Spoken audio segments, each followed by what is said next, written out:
Dialogue centre Kayamkulam ചാപ്റ്ററിന്റെ നേതൃത്വത്തിൽ ഇഫ്താർ സായാഹ്നം സംഘടിപ്പിച്ചു. വിവിധ രംഗങ്ങളിലെ പ്രമുഖർ പങ്കെടുത്തു. കായംകുളത്ത് ഡയലോഗ് സെന്ററിന്റെ നേതൃത്വത്തിൽ ഇഫ്താർ സംഗമം നടത്തി. ഇസ്ലാം പേടി എന്നത് ലോകത്തിൻ്റെ ഒരു പൊതു സ്വഭാവമായി വളർന്നു വന്ന ഒരു പ്രത്യേക ഘട്ടത്തിൽ UNO തീരുമാനിച്ചതാണ്. UN-ന്റെ ഒരു പ്രതിരോധം ആണ്.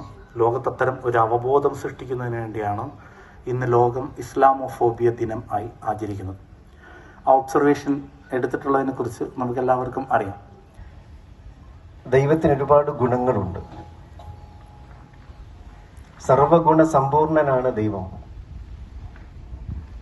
ദൈവം എന്ന വാക്ക് പോലും ആ അർത്ഥത്തിൽ ദൈവത്തിൻ്റെ ഒരു ഗുണമാണ്. ദൈവത്തെ ദൈവം എന്ന് വിളിച്ചാൽ ശരിയാകുമോ എന്ന ഒരു ആലോചന ആകാവുന്നതാണ്. കാരണം ദൈവം എന്നത് ദൈവത്തിൻ്റെ അനവധി ഗുണങ്ങളിൽ ഒരു ഗുണമാണ്. ദിവം എന്ന വാക്കിൻ്റെ അർത്ഥം സ്വർഗം അല്ലെങ്കിൽ വെളിച്ചം എന്നൊക്കെയാണ്.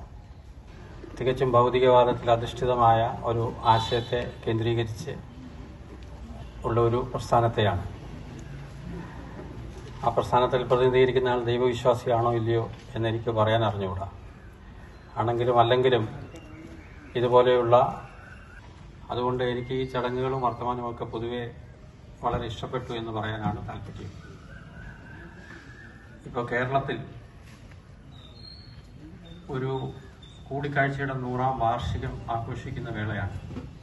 മസ്ജിദ് റഹ്മാൻ ഇമാം നവാസ് അസ്ഹരി റമദാൻ സന്ദേശം നൽകി.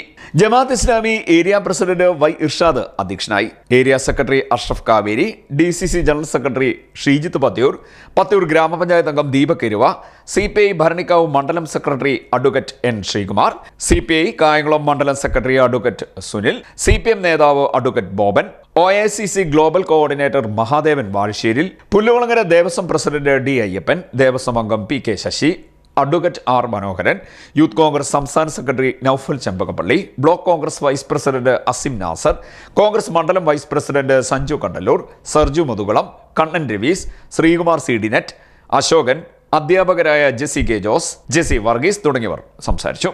ഡയലോഗ് സെന്റർ നടത്തിയ പരീക്ഷയിൽ വിജയികളായ Kavya Aravind, P sati, R Deepa, S Praveena എന്നിവരെ ചടങ്ങിൽ ഉപഹാരം നൽകി ആദരിച്ചു. CDNet news Kayamkulam.